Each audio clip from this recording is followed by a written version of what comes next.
artist, I thought I'd share a discovery Miss Decora had.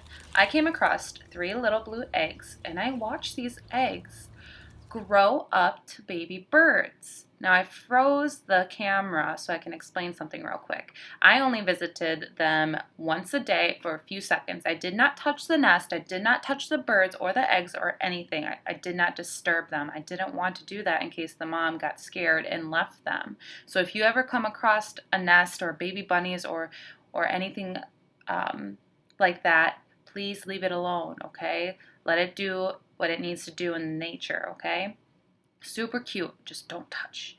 Now I'm gonna unfreeze this so you can see I took a video every day of them growing, and they grow super quick. I hope you love this. I thought this was so beautiful. Here you go.